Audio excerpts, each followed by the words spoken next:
And I remember that year, that was when Smash Ultimate was coming out. So Nintendo had a giant Nice. booth just filled with PCs playing Smash. Sony was releasing Spider-Man, so they were on the other side of the floor. And so, we're sandwiched in between them.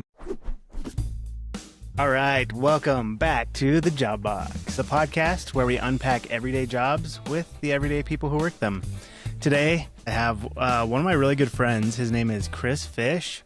I met him when I was in college. We were roommates. He has worked in the games industry for 7 years. First working on Warner Bros. Games under Avalanche on the 2023 open world RPG Hogwarts Legacy. It's one of my favorite games. Then he joined Blizzard Entertainment 4.5 years ago, working on World of Warcraft. He's seen the release of several expansions, including Dragonflight, The War Within, and then also the recently released expansion Midnight. So, welcome, Fish. How you doing? Good to have you on, man. So, the first section is called Who Are You and What Do You Do? So, give us a little bit of background. What's the day-to-day like, and how did you get to that point?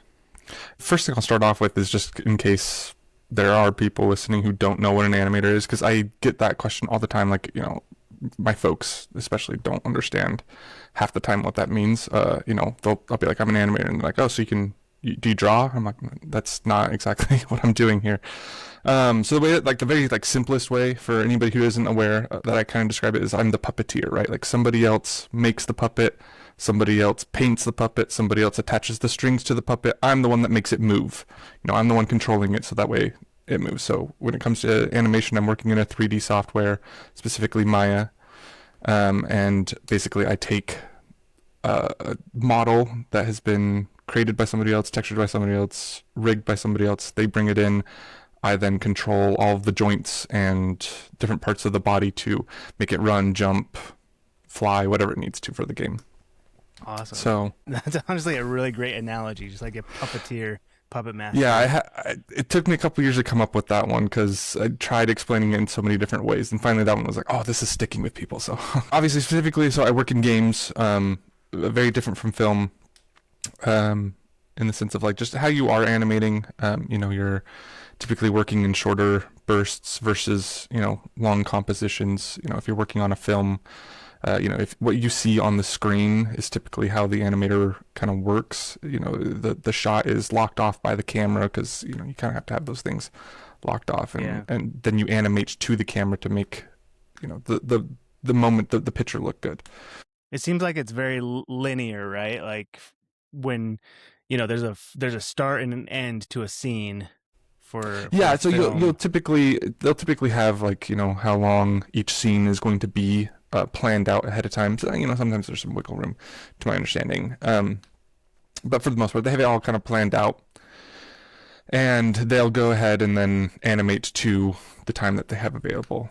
For games though, we're working in just small things, right? So like a run cycle, right? Like I'm going to create a not even a second long animation where it's just running and it'll repeat over and over and over again. So that way when the character moves, it can move. And a lot of times, I'm having to create variations of it. So it's like a run this way, then a run that way, then a run that way. And that way the game can kind of interpolate between the different animations that I create. So it's a lot of smaller pieces of animation, but it's still a lot of fun because it's kind of a puzzle solving to try to make things look like it has realistic movement. So for as far as a day to day goes, that can change studio to studio. Since I have two studios under my belt, I can kind of talk to the difference between them. But for the most part, it's pretty much the same thing. I'll get whatever task that I currently have on hand. I'll animate it, and usually that starts with a blocking process where I'm kind of just starting with major poses that are kind of important. If you think an attack animation kind of a thing, I'm obviously the swinging part is going to be, if I've got a sword, that's going to be a key pose, and the wind up pose or something like that. And so and then I'm defining these major poses. I'll go to my team, get feedback on it, say, hey, how do people feel about this? Get feedback, come back, animate feedback until either it's task complete or sometimes close enough and we're out of time. We just got to keep moving on. So You're kind of giving a soul to these characters in a yeah, way. it definitely feels like it. You're creating a big portion of like what makes them a unique character. Yeah, I mean, I have the privilege of having probably one of the more seen aspects of like game development. You know, a lot of things that happen behind the scenes are typically made to not be noticed, right? And like that's kind of the you know the thing about them. Like you know, if an environment artist is doing their work, then I mean, like you might notice the environment in a whole, but like if you don't notice every single blade of grass that's poking out of the ground, and that's because they're doing their job right. Like you would more so notice it if they were doing the job wrong and it looked very sparse. It's a little bit flashier, so it's kind of nice to have that aspect to you know get to like show it and portray it. So as far as like task time goes, typically that's a question I get a lot. How quickly are you moving through animations? Currently on like World of Warcraft, it's a little bit less complex rigs, so take that into consideration. A rig being like how many joints, how many vertices it has. So the more complex would mean just you can get a lot more detail into the animation, but also will take more time. I do keyframe animation. Difference, keyframe is like I'm actually handcrafting it from the beginning. I'm setting the poses versus like a mocap, which you start with an actor that you kind of capture their motion into a 3D space. So for like as far as like a keyframe animation studio goes, like a run cycle, for example, if I'm considering like a normal humanoid character, that's probably 2 days worth of work from start to finish. Might seem very quick to people, just coming out of schooling. I mean, it did for me. Like I remember kind of having that shock when I first came out of school, being like, "That's how quick." Like I took a month to animate a run cycle. Like how are they doing this in 2 days? But over time, you start to learn and you get quicker and quicker. Yeah, and I'm sure the big businesses have like a lot more tools than a student has. There are a lot of tools. Yeah, we have a lot of internal tools. I mean, there's a whole team dedicated to just building tools for animators and the other departments as well. So anywhere between, and I say hours in terms of like 8 hours equals a day's worth of work, from 16 hours to like 36, 42 hours is typically my assignments. Every now and then there's one that like will go way beyond that, like maybe like a 72-hour task. So it's a lot quicker. Obviously, where I'm at currently, part of that is due to the fact that it is a live service game, right? We have to kind of keep on track to make sure that we can release things at a regular cadence, because if it gets delayed, then that's money lost on the game's part. But compare that to a day-to-day when I worked at Avalanche. It was not as set as that. A lot of times that's because we're figuring out what the game even is half the time. It's not set in stone.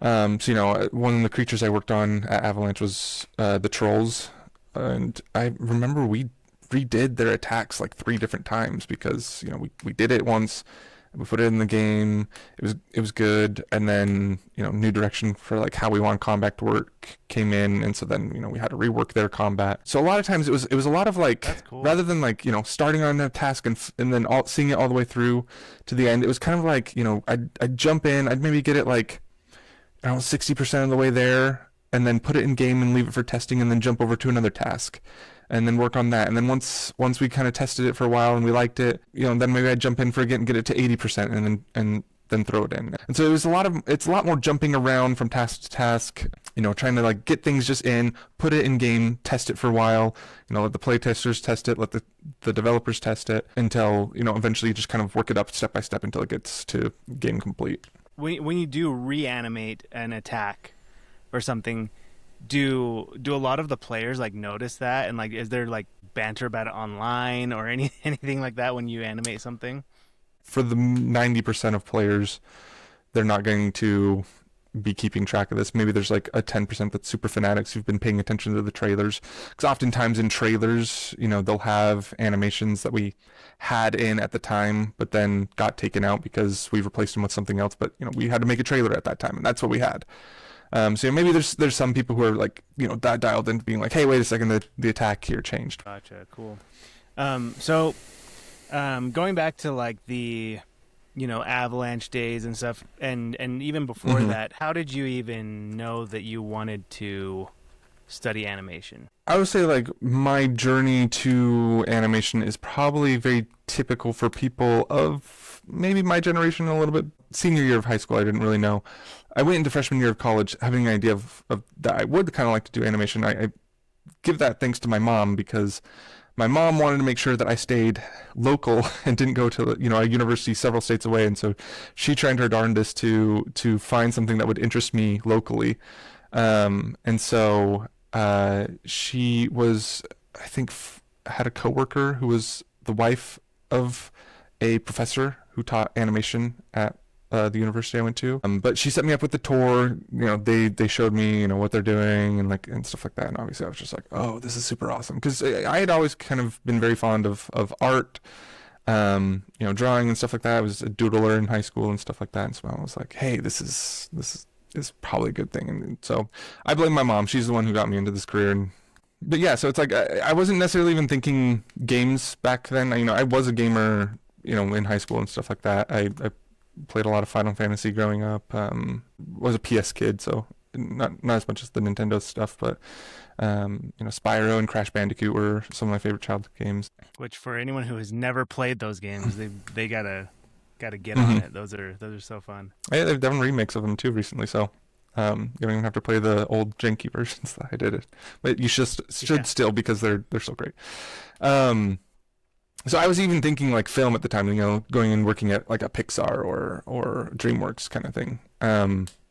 But in college, they started kind of working together, the animation program with the computer science kids to kind of spin up a slight games program. They didn't really have it fully established when I was there, and then luckily, Avalanche is located right there in Salt Lake City, and so they get a lot of interns from both BYU and the U.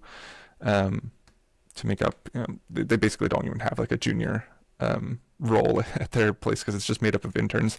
And I remember hearing about that and thinking that was such a cool job opportunity. Going back to your journey, like you finding out about animation in college, is that pretty typical for most people in the industry, is to find out about it as they're going to college? Or I feel like most people, at least talking to people who've been in the industry for a while, that yeah, it seems like it's pretty typical that like they go to school knowing that they want to work in game development or in art of some way, and then end up in game development. It used to kind of be that like where it was looked at like game development was for the animators who didn't make it to Pixar kind of a thing. That was the kind of sentiment. Luckily, I think a lot of that's changed nowadays, where game development has its own prestige. So there's that at least. But a lot of people will be like, I didn't make it into the film industry. Let me find some other job to continue working in animation until I can get to that dream goal. You hear of the more typical schools, like CAD or SCAD, so the Savannah College of Art and Design, and Cal Arts in California. Those are some of those more typical universities that you hear. Ringling is in Florida. Those are those more typical animation colleges that I feel like a lot of people kind of go to in order to get into animation or texture artists, modeling, etc.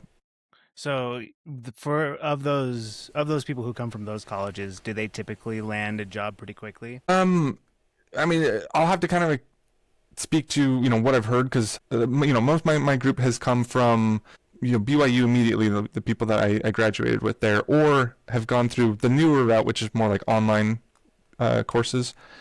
So I don't have anybody in my immediate circle who's gone through Cal Arts or SCAD. But from what I've heard, it's kind of a mixed bag. But yeah, I mean, a lot of them who have done it, they've entered into the industry, straight from their college experience, whether it's through an internship or, they started in QA and then transferred over to a development team kind of a thing. QA being, for those who aren't aware, like it's quality assurance. So it's like the testers of like the internal testers of the game. We'll do play testing where we invite people to actually come, outsiders to come and play the test. But for the most part, like most like bugs and stuff like that, we have an internal team that will play test the game over and over and over again, just looking for bugs, issues, stuff like that, crashes in the game, so that way we can make sure it's it gets up to speed and running. As a kid playing video games, I always thought playtesting would be such a cool job, and maybe it is. Like I haven't really looked into it at all, but Yeah, I don't have any friends that are immediate playtesters. I talked to a couple, when I was at WB. People really liked it. I mean, it is a hard job, playing something over and over again. It's not like, playing the finished product of a game. But the people who I've talked to who are in QA, they like the job itself. There's a lot of, politics around the job that kind of suck sometimes. interesting. Yeah, I would assume so, but yeah, it's good. It's cool to know. Okay, I want to move into like this next section of the podcast. This is what I call the good, the bad, and the break room.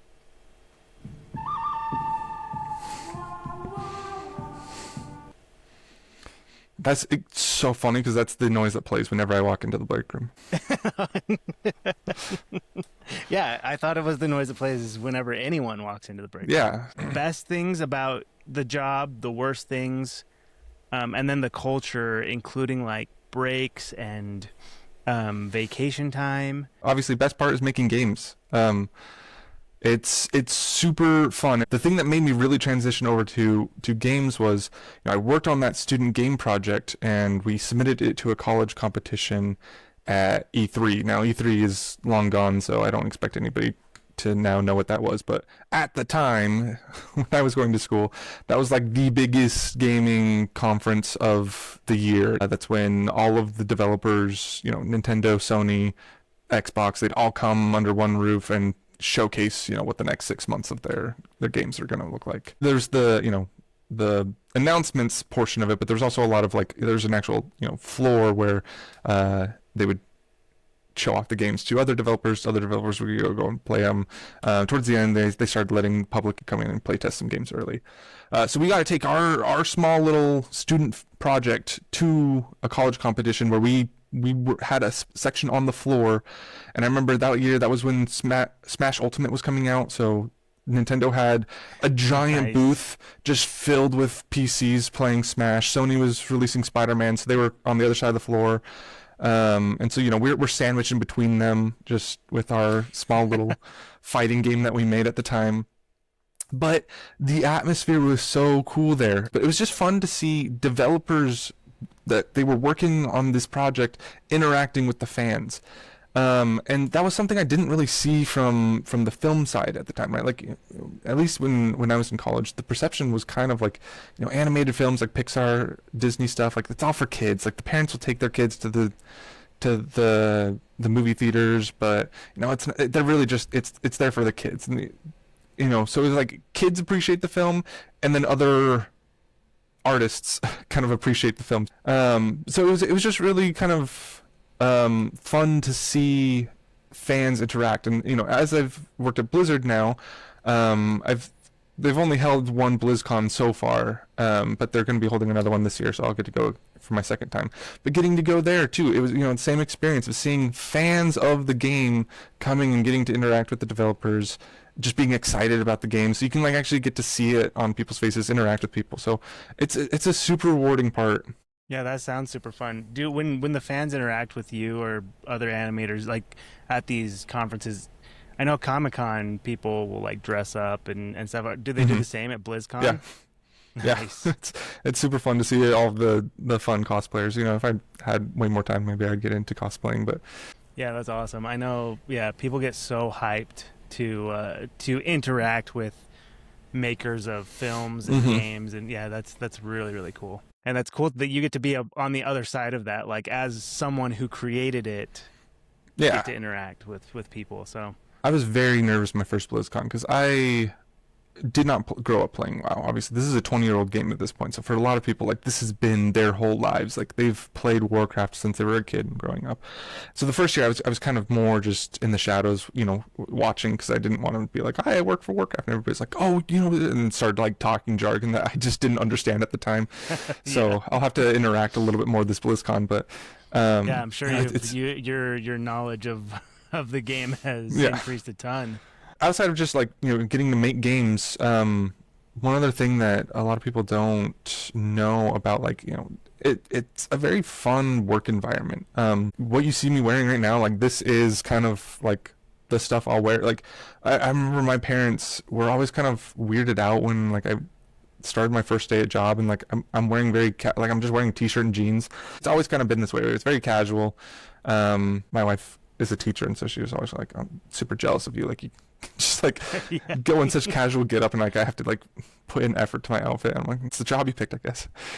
But like, it was super fun going to Blizzard, especially too, because they have like, open dog policy. So there's dogs all over campus and in the office and stuff like that. So, getting to take breaks and pet some puppies in the middle of the workday is always fun too. Do you feel like there's a lot of collaboration with the job itself? Yeah, there absolutely is. Collaboration has changed as we've gone through, obviously like COVID era, working from home, and then kind of this like hybrid situation where we've got people sometimes in office, sometimes at home.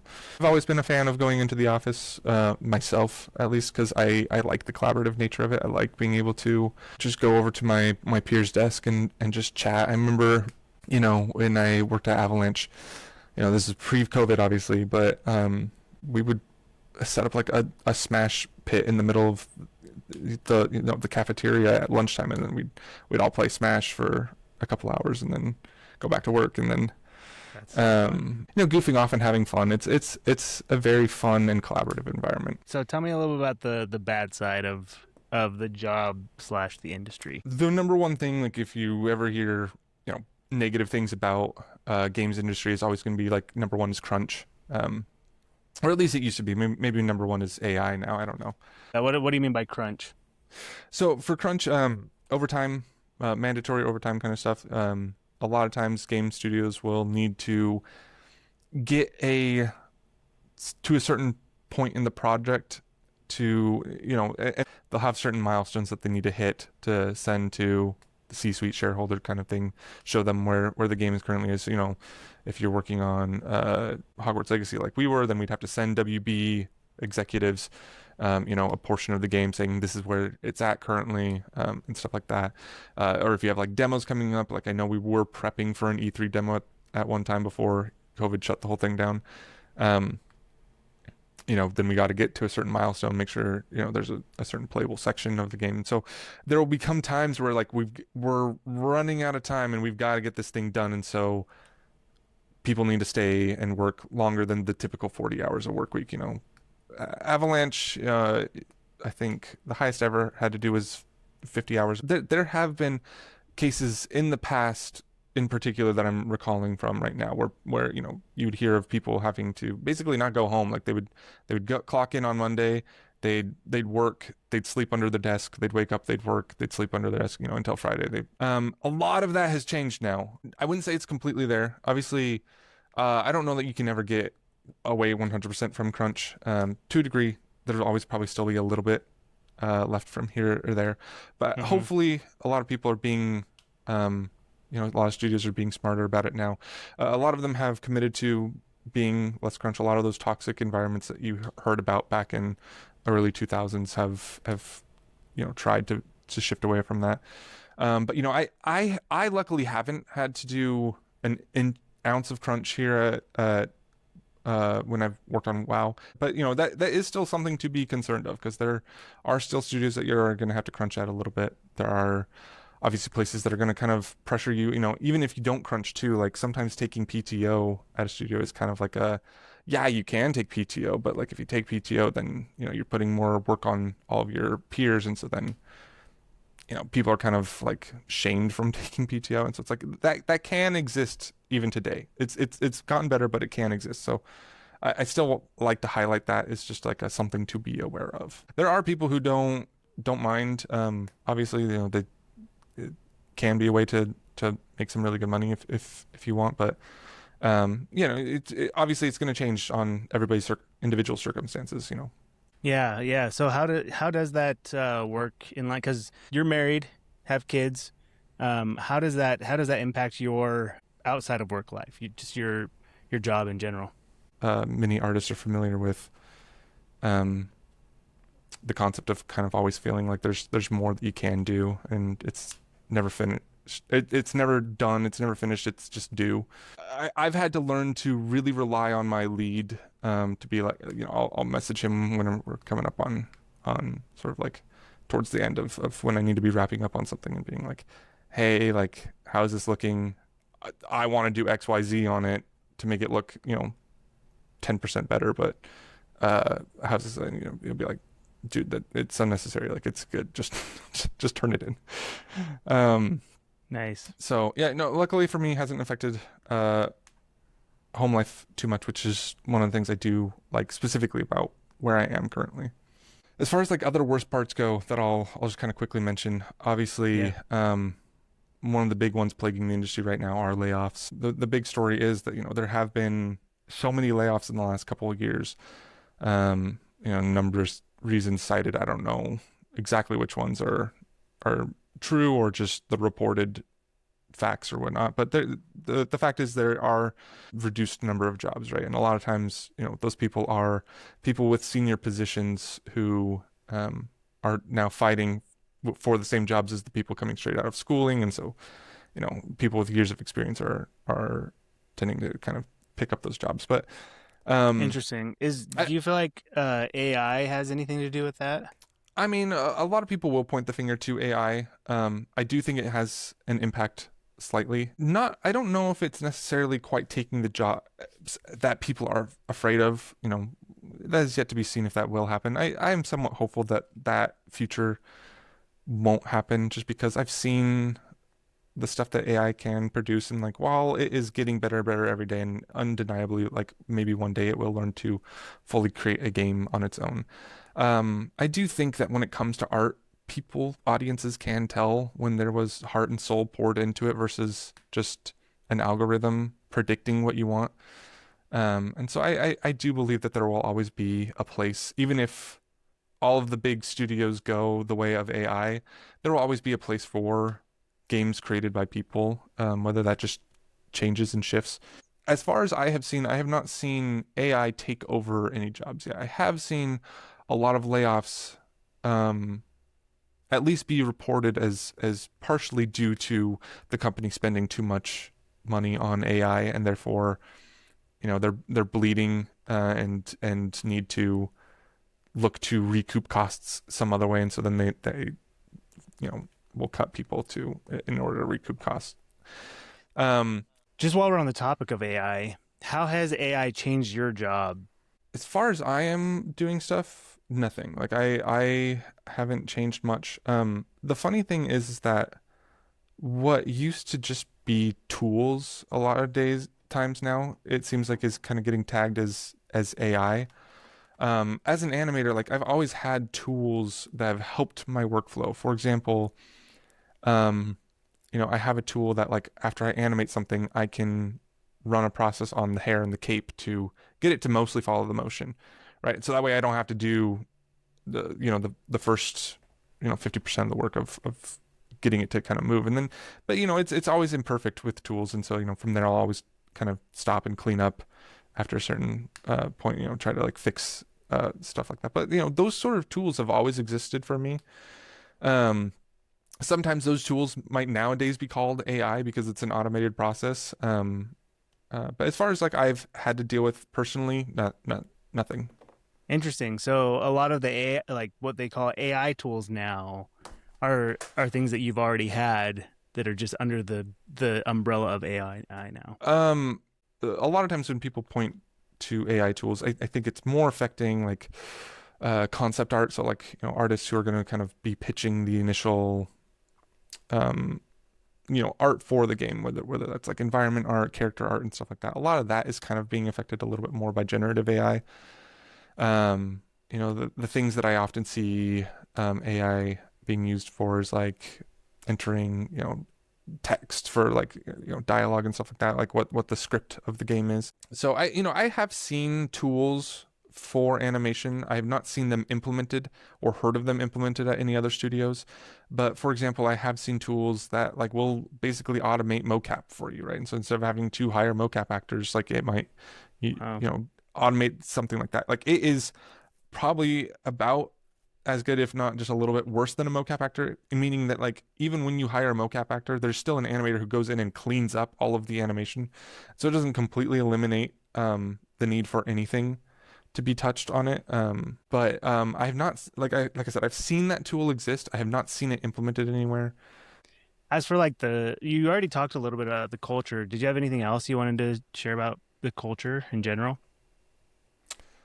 I mean, it's very inclusive, very nerdy. There is likely a group working in your office who is into whatever nerdy hobbies you're in. I was really into board games, in college and stuff like that. And when I joined Avalanche, I remember there's a board game group that would meet like once weekly and play board games all the time. Like there is just such a fun environment to be had at working in games.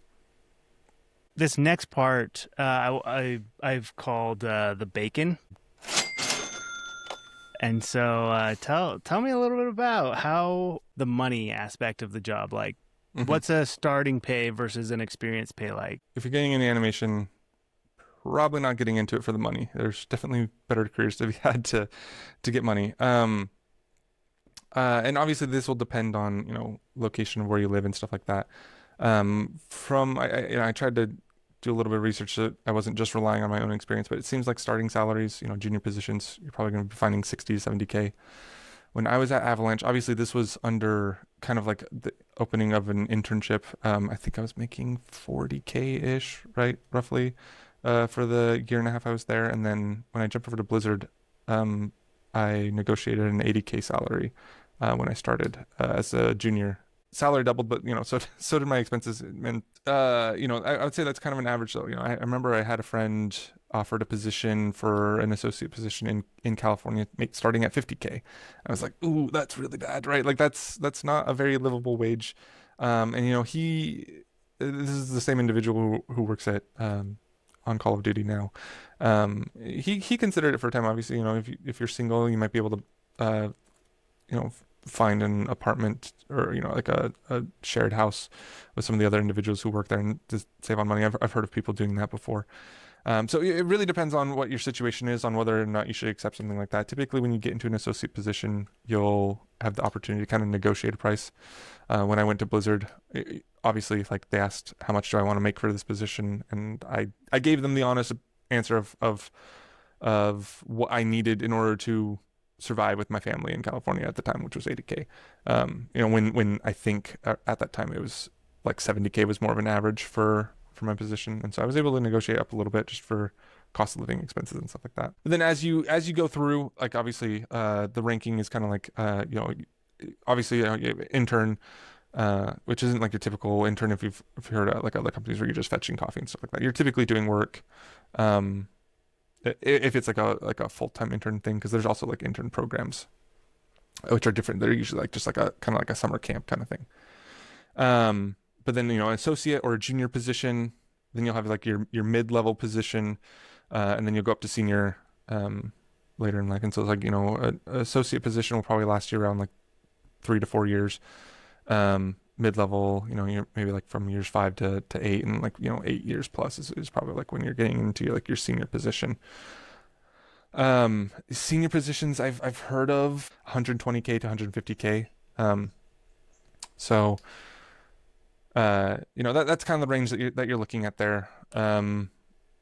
I will say some things obviously to consider is obviously a lot of these locations are located in typically higher cost of living areas: LA, San Francisco, New Yeah. York, Vancouver.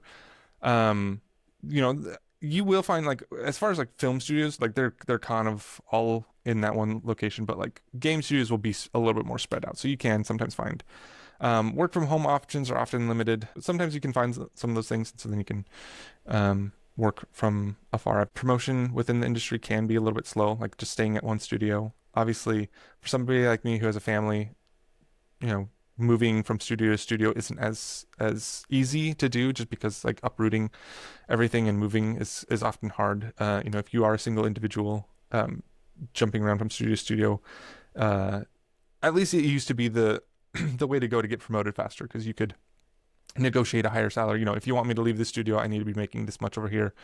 or I'm looking for a mid, like I was an associate, I'm looking for a mid-level position. So you can maybe get a little bit quicker through promotions if you jump around from place to place. Now that said, obviously, with the layoff situation and kind of industry jobs being limited, that might be a little bit hard to do right this second. Let's move on to the next section now. I call it Hmm. note to self. So looking back to the past, to when you were younger, just, you know, um, what's some advice that you would give to your younger self? Obviously, I don't regret how my entry went into going through university. I mentioned earlier though that there is kind of the new method that I would recommend to most people nowadays, which is to go through online schooling.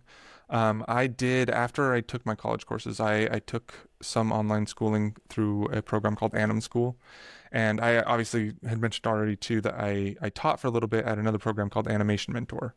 Both of those are great ones. There's also iAnimate. Peer are all of these peer taught kind of What things? what they are is they are programs where they basically have somebody who is currently working in the industry, like I was when I was teaching, who then teaches a class, and they'll go up. The school will set out like the programs like at Anim School when I took it. Like obviously there was like an intro to my kind of learning body mechanics and stuff like that. Like if you had never touched it before, I jumped straight into like their games program, which is like intro to games, like learning how to use Unreal and stuff like that. So it's a little bit of Maya, a little bit of Unreal experience. So it's like one teacher, helping 8 people at most, maybe like 15. It's depending on the program.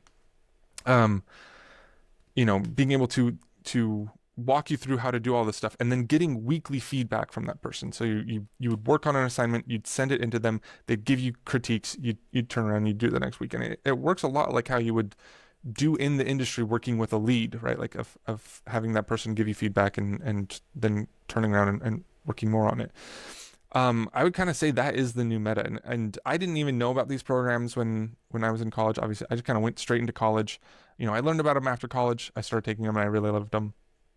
But this industry isn't one that cares too much about where your degree comes from or what your GPA average was in university. They could care less if you went to university as long as you have a portfolio that shows that you have the skills that you need to. Really, it doesn't matter at all, as far as like where you learn how to do things, as long as you learn the skills. And if you're very self-motivated, Maya requires a license for free, but Blender is a program that is very similar to Maya in a lot of ways, but absolutely free. And so YouTube has a great collection of people doing Blender tutorials. You could self-teach yourself if you wanted to, how to Dude. animate in Blender. And there might be a little bit of transition weirdness when you're trying to swap from Blender to Maya in the industry that you'll eventually have to kind of face. But like that is a great place to start if you're like, I've never done an ounce of animation. I want to see if I even like it. Don't invest any money into anything yet. Just go download Blender and pull up YouTube and start, learning some tutorials and you'll be able to kind of get that obviously immediate experience. I was gonna say like just the other consideration though too is just networking because when it comes to like finding a job in the industry, I find that experience is still probably like the number one thing to have, but like number two is who you know. I've had a lot more interviews and tests at different studios for places where I was received a referral from somebody who is in the industry there. Also at the same time, like, while I would say like my recommendation nowadays are those online schools, those ones have at least a little bit of networking, right? Like I've got good friends from those courses too. There's always opportunities like say GDC, which is Game Developers Conference, happens every year, like Tokyo Game Show, like where people will go to try to do some networking. Um, Okay, I feel like that's really great advice. Do you have mhm. advice for anything like, maybe getting along with coworkers or like how to get promotions or how to grow personally? Some things that like I would say obviously like I talked about promotions a little bit, like the studio hopping is kind of like what was the thing to do. As far as the rest of it goes, like try to get along with people, right? Like, and a lot of times, being a happy, cheerful, positive person really goes a long way. I tell a lot of students, towards the end of my class time with them that like, hey, if you're getting into a position and you've got a job interview, a lot of times when you're doing that team interview at the very end, you've already got the job. The last thing they want to know is see if your vibe fits with the team, right? And so if you come into there and you're kind of like really weird about it and like you kind of have like maybe a negative attitude, like they might not think very positive of you and they might not want to bring you onto the team. So it's like, it might seem hard to do, but like even in the state of the industry where it is right now, things kind of seem negative. It kind of seems dire. Like still stay positive, still try to be cheerful. Um, when you get into the job, obviously, get to know your coworkers, talk to them. Don't be too reclusive because it is nice. I've made friends at past jobs. I hope whenever I leave Blizzard, I'll stay in touch with a lot of the people I made friends with here. So that way, it's at continued networking. But beyond just like networking for like personal gain, it's like, these are people who you'll get to know and get to keep in contact with and keep in touch with, make friends along the way. Um, Other advice I would have though is like I would say still have a hobby that's for you. A lot of times like having something else that's a creative outlet is good. Whether that's just like to go out into nature and oil paint, or if you like to just I don't know mix soundtracks or something like that. Something else that's very a little bit more removed from what your typical work is to have that sort of creative outlet. Because a lot of times, working in an industry like this, it's a little bit more restrictive. Like when you're studying, you have like total say over what your shots are, and you have total kind of freedom there. But now I've got to make a thing that fits with everything else that everybody else is making. So I'm going to be kind of restricted on what I can do, and so being able to have that outlet is great.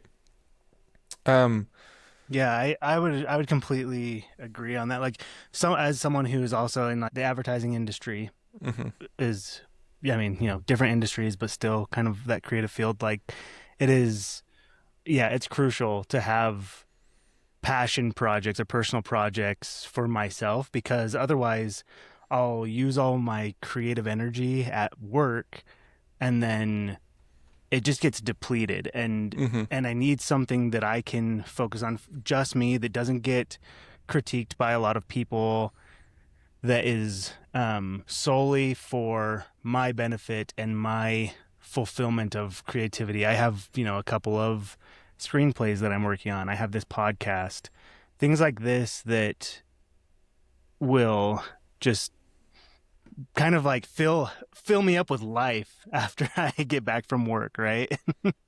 The other couple things I was thinking about, like as far as like things I would recommend as far as like advice goes, definitely. I mean, you talked about like critique that reminded me of like critique can sometimes be draining, but also it can be good. I know when I was a student, like I would work on a project and I'd be like, I have to get it to this point before I show it to anybody, and then I'd be like, oh, I'm stuck, but I'm like trying to power through it, and so like for a full week I'm powering through it and just feeling like I'm getting nowhere. I finally show it, and then somebody gives me a piece of advice that's like, oh, huh, that's exactly what I needed, and it's like, Yeah. I could have saved myself a lot of time and heartache, and if I would have just shown it earlier. And so, a lot Yeah. of the things that I do love is like, those friends that I have from college, the friends that I've made through online schooling, the friends that I've made through my past jobs, they all now are a pool of people who I can reach out to and ask for feedback. So it's like as you meet people along the way and stuff like that, try to keep in contact with them, not even just for the job, but for the opportunity to send them stuff and show your stuff as often as possible. And you don't want to show it to just like people who aren't in the same field as you because, I think it was one of my professors used to say like if you want to feel good about it, show it to your mom. If you want to like make it better, then show it to one of your professors or something like that. I can't remember exactly what it was like, but it's like if you're showing it to people who aren't in the field, like everybody's just going to give you compliments and stuff like that, which is great. But sometimes like I don't want the compliments. I want to make it better, right? And so, uh, Oh yeah, I love that.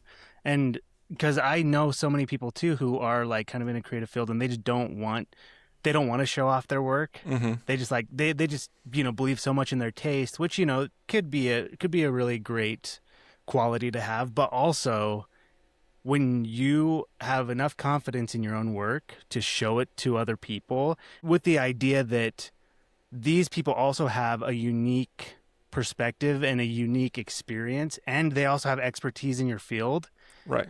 um, then it allows for that collaboration to happen and makes the work so much better because of both of your unique perspectives working on it.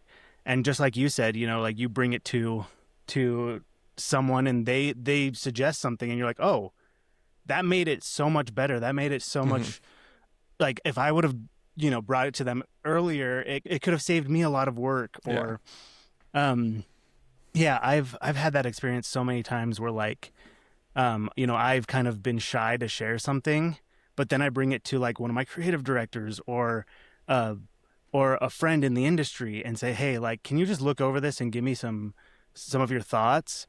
And they make suggestions. They might like cross out a few things or like, write in some notes on what could be better. And it's all like in you obviously don't have to take all of the feedback, but you can but take it with a grain of salt. And the things that they say that resonate and you um really end up being Yeah. some of the best changes you could have made. Yeah, and that's true too. Is it's like don't always listen to every single piece of feedback. Like we'll often say, especially when it comes to like player feedback of games, we'll often say like, you know, their suggestions aren't correct, but like their suggestions imply like that there is a problem, right? And so it's like, understand what is the problem and then, go back and fix it. Like oftentimes like the feedback that depending on the individual I get it from, like it's pretty trusted. But like sometimes I'm like, I don't know about that. Like I'll still understand like there is probably a problem here, but then maybe I need to find a new solution around it.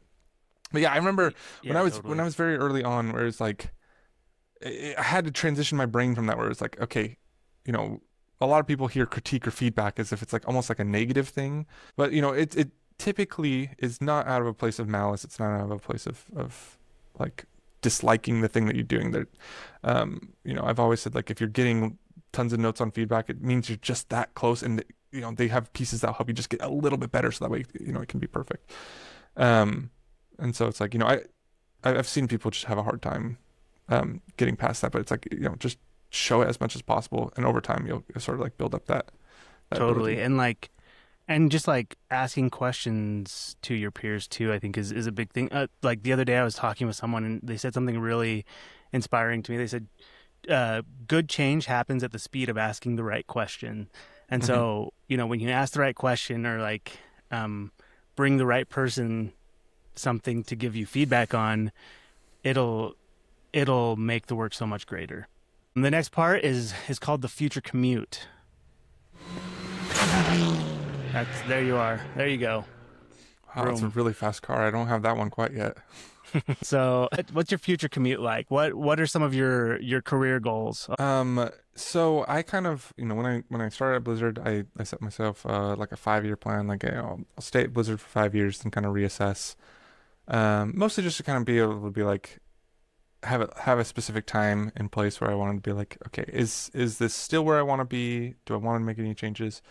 Obviously, right now, as I've said before, the industry isn't great for jumping around. And the nice thing is like I have actually found that I really like Blizzard. A lot of benefits that here. There's a really fun work environment. I love the team, and the fact that I haven't had to do much crunch and stuff like that. And it's a pretty safe one. The number of layoffs that have happened at Blizzard, WoW seems to be pretty safe in terms of like being one of the more money makers for Blizzard, and so we haven't been as affected, luckily. So for the time being, planning on I've kind of hit that 5-year mark. Well, I'm coming up on that 5-year mark this year. But as my wife and I've kind of talked about it, we've decided to stay here for another talking like another 3 to 5 years, just kind of see how things change. Um, and go from there. So I'm currently happy where I am at. Obviously I'm this year I'm moving up from associate to mid level as well, so that I've got that going for me. Hopefully be able to within the next 5 years be able to move up to a senior position. At any point I'm aware that like situations could change, cost of living could get really high. Might need to look for a different studio, look for a different place to live. Um, etc. But for the time being, I'm happy where I am. I love that. I feel like there sometimes there is that that hustle culture where like people want to Hmm. like get to the next thing super fast. But I love that pacing. I love that you know, you can be happy with where you're at right now and just know that yeah, like Hmm. there are still great developments Hmm. on the horizon. Yeah, when I first started in getting into like, graduating from college and moving into my internship, I always kind of was like, I'm gonna find the game that I'm personally excited by, right? Like I want to go work on, the next God of War sequel. I want to go work on, whatever Naughty Dog is doing. Just because like I was like those, I was huge fans of those games at the time. But I've Yeah. Oh learned yeah. more so I care about a good work environment and good benefits and being able to have a good work-life balance.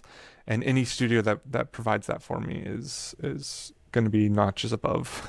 Having the coolest project. I like I said before, like I wasn't a huge fan of WoW going into this job, but it's still fun to animate on, even if I'm not a fan of the necessarily the game itself. Like I've had a lot of fun animating for it, and you can find that fun wherever. So for me at least, that's kind of my personal goals and motivations. It's awesome. Yeah, and yeah, finding I feel like finding that happiness where you're at takes some discipline and work. Like, do you feel like it came pretty naturally for you, or did you just kind of have figure it out along the way? I mean, it's kind of a figuring it out along the way. It was my goals have shifted as I've sort of like come to that realization because for a time I was like, oh, I'll go into the games industry and then maybe I'll try film for a year, or I'll go into the games industry but I'm only gonna go towards keyframe studios instead of going into mocap studios.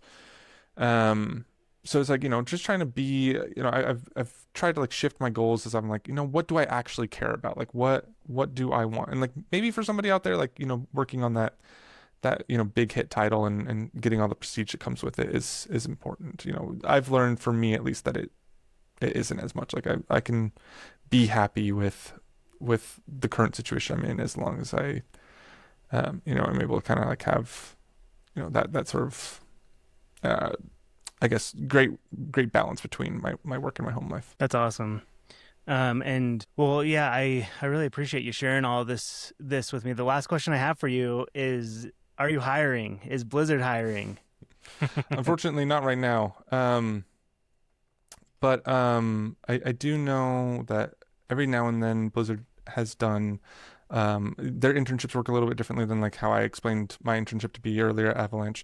Their internship is more of a like summer campy kind of thing where if you sign up, I think it's through like the Blizzard art competition or something like that. The winners of the competition get to come and take an internship. I think that's how it works. Either that or like maybe I'm conflating the two.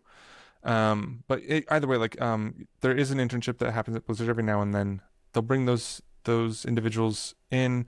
Those individuals get to work one on one with an individual who is on one of the teams, whether that's World of Warcraft like us, Overwatch, Diablo, etc. Um, and then after you do it for like 3 months, so it's like over the summer, June, July, August kind of thing. A lot of times I've seen those individuals get hired on for the job right afterwards. I know Oh, cool. the last one that we had for WoW, at least, was hired on right after. So if you ever see that open up and you're interested in working for Blizzard, I would say the student art competition or the internship program, whatever it's called, um, that is probably the best way to get into Blizzard. But always just be like if you're looking for a job in the industry, apply to everything. A lot of times you'll feel like my stuff isn't there yet. It's not ready. Hiring managers take note of like who applies and they'll see your growth over the years, right? Like you may apply to a studio, one year and then the next year and not get anything, you not hear anything back from them. But then the next year when you apply again, they know who you are. Like you're not completely lost in the background. They still keep those old applications, resumes, and portfolios. And so in the next year when you apply, assuming that like you have been actually working on your portfolio over the course of the year, and they see you've grown, like that shows them something. And so it's like even if you don't think you're going to get it, like still apply to everything, even if you don't quite meet all the qualifications. Like they're like you need to have 3 years of experience, and you only have one. Still apply. Like it doesn't matter. The worst that anybody can say is no, but overall, like just getting through as many application processes as possible, like those things will help you continue to grow, and you'll get to your reel will get seen, and people will keep track of you over the years. Oh yeah, and applying to like the quantity, through the quantity you'll find the quality. Hmm. So yeah, that's a great piece of I mean, advice. the other thing is too is it's like you might see a job that's like maybe not quite the position you want. You know, you get that one that offers you 50K, but you're living in California. You can always tell them no. Like even if you apply, like you can always tell them no at the end. Like you're not committed to a situation where you are going into a job that you don't want or can't live in sustainably. But like still apply to those things, because then you can at least open up doors, talk to people, maybe negotiate a better price, maybe negotiate a work from home situation. Who knows? And if they say, sorry, we can't do that, then, the outcome was the same in the end anyways, but at least you opened up the conversation. Yeah, that's great advice. So yeah, everyone just send out those applications. Fish, thanks so much for being on the podcast today. It's really cool to hear in more detail about your job, and I think that a lot of people will really resonate with the information you shared, whether they're looking into animation or not. It's just, yeah, really relatable stuff. So thanks again for sharing all your wisdom as usual. Sweet. Well, thanks for having me. I appreciate you putting something like this together to get information out there to people who, like my younger self, might not have known what the options even are. Okay, bye. See ya. And thank you for listening. You can look forward to more episodes every Monday morning on Spotify, Apple Podcasts, and YouTube.